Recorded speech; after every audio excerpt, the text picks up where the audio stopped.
আসসালামু আলাইকুম রহমতুল্লাহি আবরকাত। আমি যে বিষয় নিয়ে কথা বলতে চাই, রকস্টার ছবি নিয়ে, যে শাকিব খান দর্শক হলে গিয়েছিল কিন্তু ছবি দেখার জন্য। সো আপনার অনেকজনে অনেক রঙের কথা বলতেছে এই জন্য, যে রকস্টার পরিচালক তিনি ছবি করতে পারেন নাই। আমার কথা হলো যে তুই পারলে কিছু করে দেখা, তুই রকস্টারের বিপরীত অন্য একটা ছবি কর। আর শাকিব খান ছবির অভিনয় করতে পারে নাই, এ করতে পারে নাই। আরে বেটা, তুই পারলে তুই কিছু করে দেখা। শাকিব খান করতে পারে না, তুই কিছু করে দেখা। বাংলাদেশের ভিতরে number one superstar Shakib Khan sir আর আছে? আজকে 27-28 বছর ধরে কয়েকটা নায়ক তুই উঠতে পারলো না এখনো বাংলাদেশের ভিতরে। আজকে যে ছবিগুলো করতেছে নাম্বার ওয়ান শাকিব খান, বাস্তবে সমাজে যেগুলো চলে এগুলো পরিচালকরা উঠাই ধরে, এগুলো শিল্পীদেরকে দিয়ে কী করে আকৃষ্ট করায়, তাদেরকে অভিনয় করায়, দর্শককে দেখায়। কিন্তু দর্শক নেশাখর কতটুকু আছে না? নেশাখর। আর শাকিব খানের ছবির মজা তুই নেশাখর, তুই কি বুঝবি?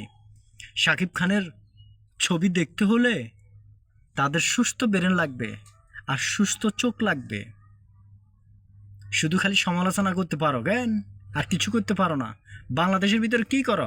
আজকে শাকিব খানের কারণে তার সাথে অনেক মানুষ, 40-50 জন মানুষ, তারা অভিনয় করে তাদের ডাল ভাত খাবার উপযোগী হয়েছে। কই বাংলাদেশে তো তাদের জন্য ভালো কিছু করে দেখাক, যে শাকিব খান তুমি এই কাজ করো না, এই কাজ করো। বাংলাদেশের লোক কিছু করতে পারে?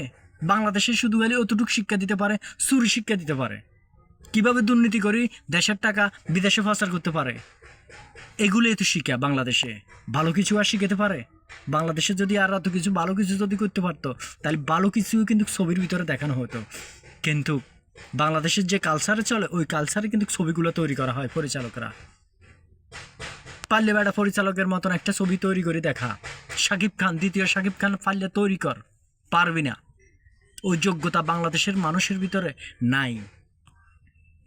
এই জন্য শাকিব খানের পিছনে না লেগে থাকি, পারলে কিছু করি দেখা। কিন্তু তা তো পারবি না।